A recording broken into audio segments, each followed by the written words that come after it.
Namaste. All right.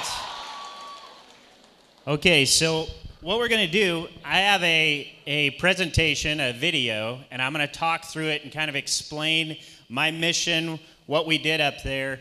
And I want you to keep two things in mind. First off, as we mentioned earlier, science is all around us. Everything that is a part of this presentation is all based in science. I want to thank the chairman, the principal, and all the distinguished guests, and especially the students of SAI and the other schools for letting me come here and speak today. So with that, let's get going with this presentation. You guys have some great bass, but I got to turn it down a little bit so you can hear me. All right. So I took off out of Kazakhstan, the Baikonur Cosmodrome, on a Soyuz FGAR rocket. And it's a 3-stage rocket. All the orange and green stuff that you see is the rocket part. The little white part at the end is an escape module that can take us away from the rocket in case it starts to blow up. When they build it horizontally and then they actually rotate the whole rocket vertically and put it into position for takeoff. It's pretty amazing. There's only about 2 inches of clearance when they rotate that thing. And while they're getting the rocket ready, we're getting ready. So we do all sorts of crazy training, and we also, in Russia, do a lot of traditions. We lay flowers at the tomb of Yuri Gagarin and Korolev. We also sign a book in Yuri Gagarin's office. He was the first human to go into space. We sign the doors of the rooms that we stay in while we're in quarantine down at Baikonur. We do all sorts of stuff. And then we head out to get in our spacesuits. So our spacesuits are a special system that allows us to survive in case there is a leak in our capsule and it goes to vacuum. So we go ahead and test that, and then we're in like a fishbowl, and we say goodbye to our family through some glass so that we don't get sick, and then we head on out to the rocket.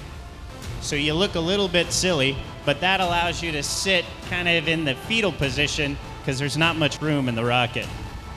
It only takes 8.5 minutes for us to go from the ground to orbit. And we have a little stuffed animal on a string, and when it starts floating, we know we're in space. Then we do use some technical pieces of equipment, and we find the space station. It's a bit tricky because it's going kind of fast, 17,500 miles an hour. But then we go ahead and we dock to it. There's a rule that when you get on board the space station, you have to get the biggest smile you've ever had in your entire life when you come through the hatch. And that's pretty much what I was doing there when I saw Peggy and my buddy Oleg.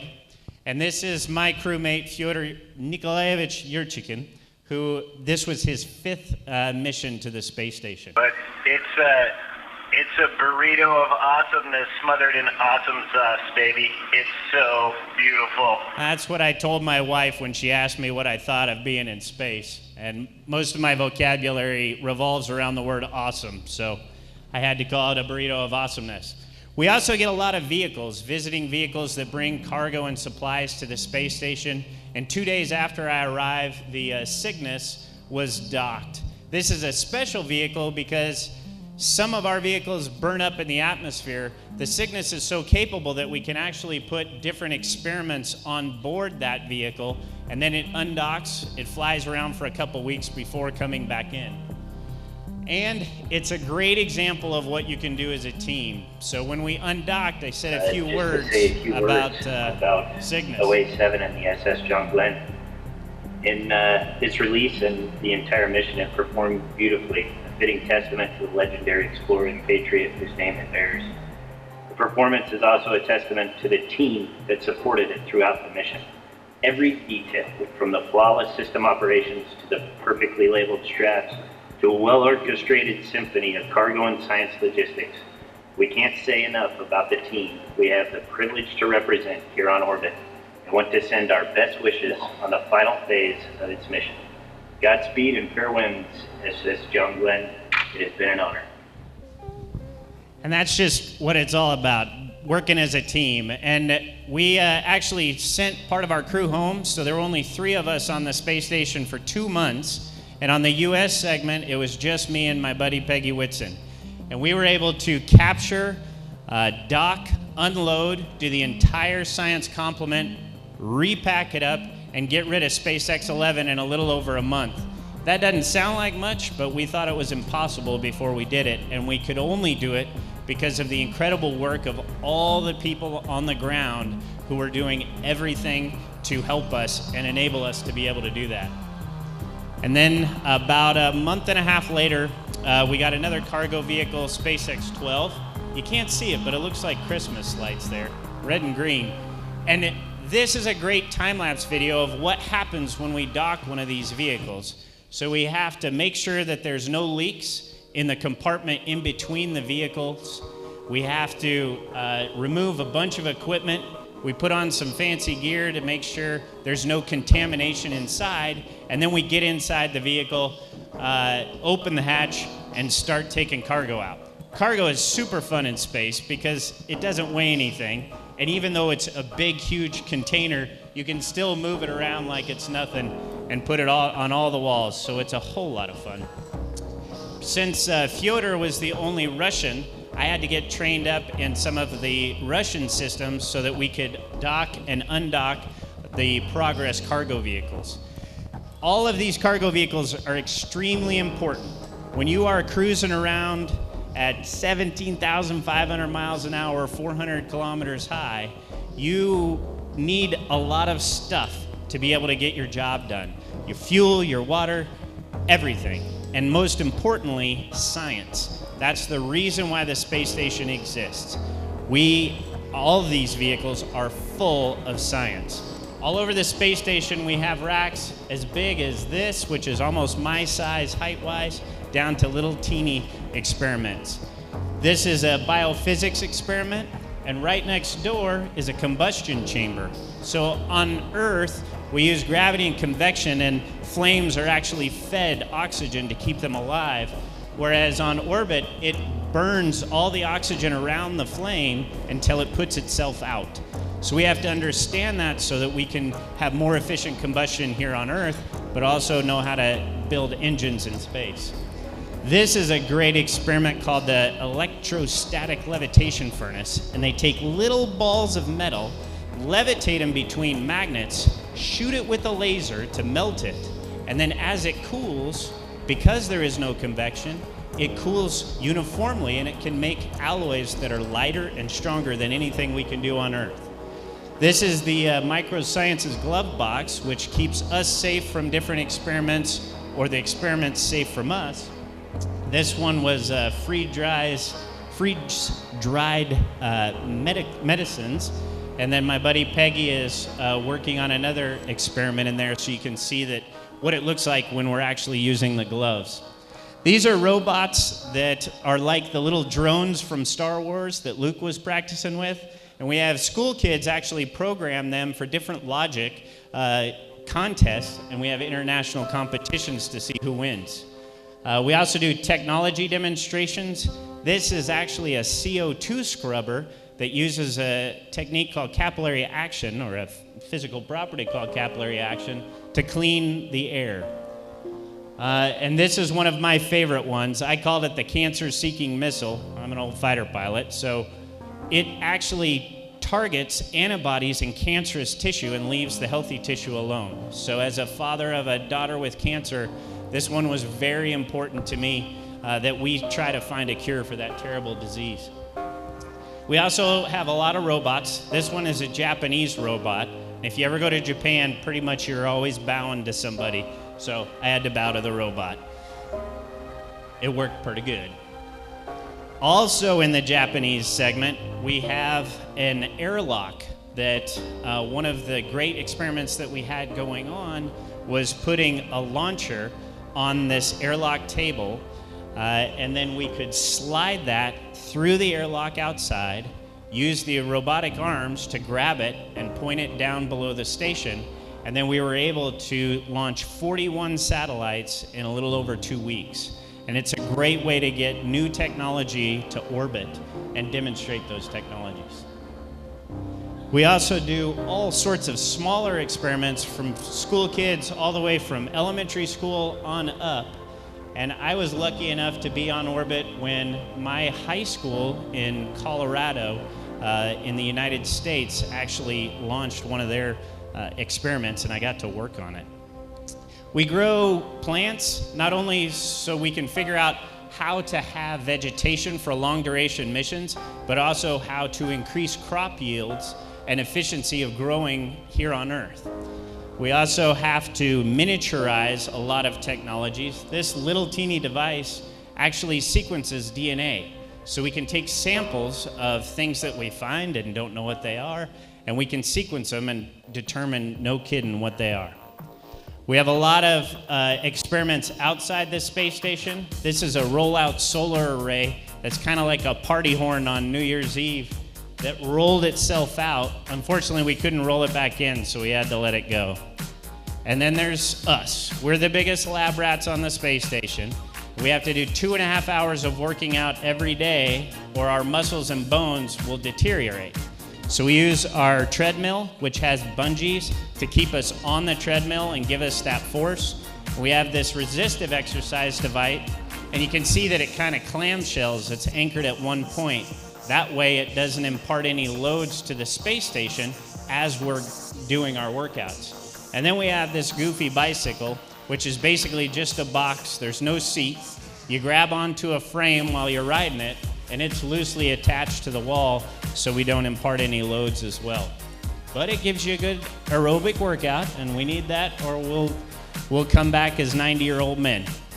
This is a sprint exercise where we actually do ultrasounds of different slices of the muscles on our legs to see how those workout protocols are working. We also, because there's no gravity to keep blood down in your feet, it actually comes up into your head and increases the pressure in your head and flattens the back of your cornea so it can affect your vision. This is kind of hard to see, but if you've ever gone to get an ultrasound, you know that blue goo they squirt on you? We can just use water up in space because it actually sticks to our face. And then there's the spacewalks, and that is by far the coolest thing that you get to do while you're in space. Once we got back in, did anybody see Gravity? Yeah, we weren't wearing the cute boy shorts like Sandra Bullock, but oh well. So Crew Earth observation, that's where we're taking pictures outside the window. This is a desert. This glaciers, we can see forest fires, we see volcanoes old and new. We can see 95% of the habitable landmass on Earth during our orbit. We see cyclones, typhoons, hurricanes. We even saw the huge shadow, kind of hard to see there, but from the eclipse, which was a bit unique. We look at erosion. We look at sedimentation patterns. This is a erosion from a lake in Canada. We look at irrigation. All of the pictures that we take, just because they're gorgeous, can be used by scientists and earth scientists at NASA to look at the Earth and understand it better. Even though it's beautiful, it's still science. Whether it's algae formations, sea life, different currents within the water. We look outside and see Bermuda is one of my, and the Bahamas are one of my favorite places because the blues are the most amazingly bright colors you'll see. And with water, as you're going over water, you see a normal lake, and then a few seconds later, the reflection from the sun, you can see the currents. Then it looks like you're looking at a spill of mercury, and a few seconds later, you have the low sun angle that makes it look like it's on fire. So it's a great way for us to learn more about our planet. So the cupola window is at the bottom of the space station, and I spent a lot of time there looking out the window. Sunrises and sunsets, we get 16 every single day. It only takes 7 seconds for the sun to go from below the horizon to a full disk, and it is worth it because those sunrises and sunsets, the layers and the colors absolutely blow your mind and change you as a person. I also tried to take pictures with structures of the space station because it makes you feel like you're a part of something special. And you can also see events like the moon going around the side of the Earth that you just can't see anywhere else.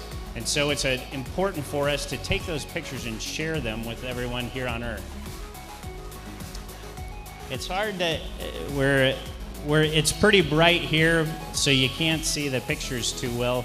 But basically, night was one of my favorite times because as you're flying over the Earth and you're seeing the lightning and the lights of the ground, it's almost like a heartbeat of the Earth. And then you have the aurora, and it was blues and greens and purples dancing around like it was alive. It was absolutely incredible. Well, in addition to the science, we also have to live there. So we do all sorts of our housekeeping as well. We give ourselves bad haircuts, but we have to use a vacuum to catch the hair when it floats away. We float off the filters that have all our skin and nasty stuff to keep our air clean every week. We have to go to the bathroom. It's all about suction. The pot is for number 2, and the hose is for number 1. So I'll let you do the math on that. We watch movies every Friday night, and we actually have bungee cords strapped across, and we kind of snuggle in there like flies in a spider web to watch the movies on the ceiling. We play with all sorts of toys. We celebrate our holidays. This was the 4th of July with Peggy and I. It was my 20th anniversary, so I married my wife again from orbit. And my dog wasn't up there, but I put him in the picture anyway. We have Velcro all over the station, so it pretty much trashes your socks. And then this was a special spacesuit. All of these triangles were made by cancer kids all over the world, and we did a large PR event with 8 different nations while we were on orbit to celebrate them. And then eating. This was my favorite, coffee balls. It's the best way to drink coffee, trust me. I don't even know what this was, but it was fun to make and more fun to eat. When it's floating, everything's fun to eat.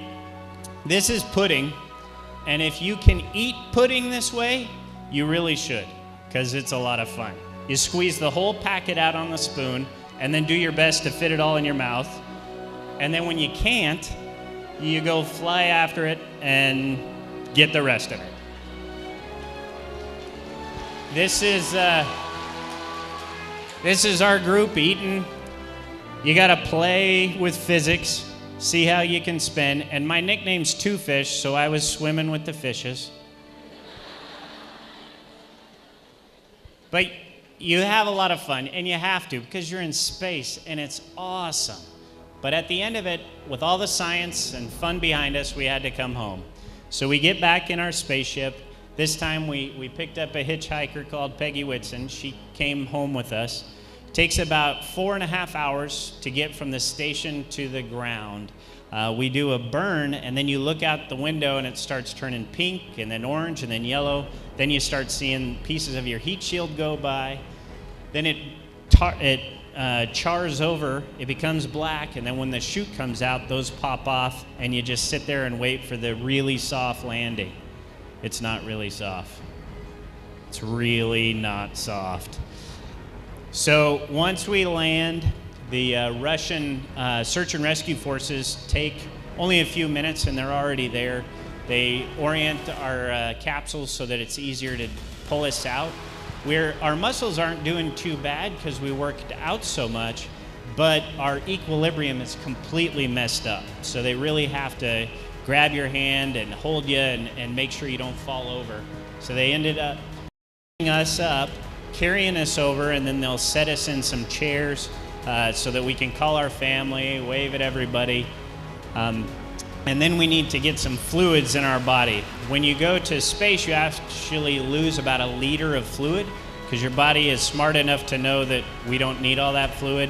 And when we get back on Earth, so that you have enough orthostatic pressure, so you have enough pressure with your blood, we have to put that fluid back in our bodies. And then we go to the Kazakh airport and we get to wear some super cool purple robes. This is Fyodor, that's me. They're very fashionable. But I was incredibly lucky to be a part of great crews of 5 and then 3 and then 6. But we represent only a fraction of the thousands of people all over the world and all of these centers that made this mission possible. And so with that, I want you to remember, this should always serve as a reminder of the incredible things that you can do when you work together as one team. All right, so with that, let's see if there's any questions in the audience, and I'm gonna do my best to answer them. We have been talking a lot about science, but I would like to ask you a question. You talked about the different fun things that you did in space, and it looks quite blissful. But what will be that one thing that you feared in space? What were the emotional quarters there? So the thing that I feared most was not doing my part. So like I said, there are thousands of people there are people who dedicate their whole lives to an experiment. They build it, they design it, they send it up. We have people that are controlling it and running it. And all I had to do was install it or, do some procedure. I felt, I'm Catholic, so Catholics always feel guilty. So I felt guilty if I couldn't do that experiment perfectly so that they could get the data and the science back that they needed. For me, it was just that expectation, understanding that I was going to make mistakes, because over 6 months, you're going to make mistakes. But I wanted to try to minimize anything that I did that would affect their life's work. Good morning, sir. Sir, this is Kritish Kumar Rai from Others. And my question is, sir, we all saw that seminar what you showed, but you did not mention what was the aim of your mission. Like, what did you learn from going from Earth to those orbit? Okay, so when we go up nowadays, I did, while I was on board with Peggy, we did 337 experiments over that 5 months. So we go up for the overall goal of accomplishing science, whatever that science may be that's on board at the time. Some of the big stuff that we looked at, I showed you that cancer drug, which I consider one of the biggest things that we worked on. There was also a new drug that actually spurs bone growth. So we figured out how to stop bone loss for astronauts on orbit, but this drug actually encourages bone growth. So we could use it in the field for battlefield injuries, for people in trauma departments where they have a broken bone. This can help it heal better, quicker. There's dozens and dozens of experiments like that we worked on. So right now, because the space station is a national laboratory, an international laboratory, its mission is to do science, whatever the science is that we have up there. And since we're getting so much better and more efficient at doing this science, Peggy and I, as just 2 people, broke the record for the most science done on the space station in a week, because they're getting more and more efficient at getting the science up to us.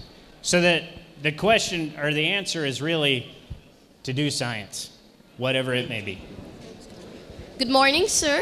And my question is, according to the Big Bang Theory, the universe is expanding at a very fast rate. And even we human beings are exploring more of the universe day by day. But the relative rate of our discoveries and the relative increase in the size of the universe is quite a big amount. So how much do you think can we humans discover of the total universe, and how much time will it take us? How much of the universe will we be able to explore? Holy cow. Well, we better figure out warp drive first, right? No. We really do need to work on propulsion, because all of these galaxies and universes that are close to us are still generations away by our technology today. We have to figure out propulsion and radiation protection, before we can even get out of our own universe. Until that happens, I don't know that I can answer that question. Besides, that's a really hard question. Okay. But the answer is basically right now, we are stuck in our universe until we can figure out how to go faster. Sir, don't you think like we look at stars and stars also look back at us? Absolutely. Hopefully someday somebody with a better engine will come and visit and they'll be friendly. Okay. Thank you. Good morning, sir. I have two questions. My first question is, recently a bacteria was found on the space station. Do you think that's like from our body, or do you think that it is alien bacteria? You know, I talked about that with Fyodor a bunch because it was found on some exhaust vents on the Russian segment of the space station. And since we haven't taken the sample yet, we can't really determine what it is. They're planning, I think, on the next Russian EVA, so the next Russian spacewalk, to take a sample and more fully investigate that bacteria that they found. You know, we have different life forms on Earth that can survive in very extreme environments, like space. And so perhaps it's some sort of bacteria that hitched a ride with us to space when we were constructing this station. But until we take a sample, we're not going to be able to definitively say. Hopefully it's alien, because that would be cool. So I have a question that doesn't the space station get hit by space junk? It does. So when I was out on the spacewalk, you can see these little divots all over the space station.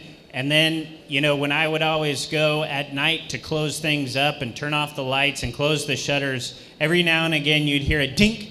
You'd be like, uh-oh. And you'd wait to see if your ears pop, because if there was a hole, the pressure differential, your ears would pop first before our sensors would even notice. And luckily, my ears never popped, so we didn't have a hole. But we get hit by junk all the time. And when it's bigger junk, and they can track a little over a centimeter, about 4 centimeters, something like that would be catastrophic if it hit us. And when the people on the ground who track that stuff see one coming, then we actually use a progress vehicle on the back of the station to boost the station to a higher altitude and get out of the way, because we don't want to get hit by that. Sir, nowadays, so we have ground-based ADS-B stations, and they have made the space-based ADS-B stations possible for the surveillance of aircraft all around the world. ADS-B, okay. Yes, that would definitely help. The only problem with it is the space-based signals are much easier to jam. So when the bad guys want to jam, we can actually make a jammer about the size of a Coke can, and it can wipe out a 300-mile radius. So it's safer because there's more reliability, but it has its weaknesses because there are ways that we can jam that and then we can't use it. Sir, do you think after when the human resource is over, do you think we will shift to another planet? And if so, to which one? So do I think we'll shift to another planet? I don't think we'll ever leave Earth unless we have to, because Earth is pretty awesome, right? You want to stay home. I want to ask, what was the first thought you got in your mind when you got to know that you have been selected to go to space? And which place do you prefer, Earth or space? Well, I prefer space because it's a heck of a lot more fun, but my wife's not there, so it's a draw. If I could get her up there, I would stay forever. As far as the first thought, I was so excited I could pee my pants when they said I could be an astronaut. So I was just ecstatic. It was a dream from a little boy since I was 6 years old to go to space. So I was ecstatic.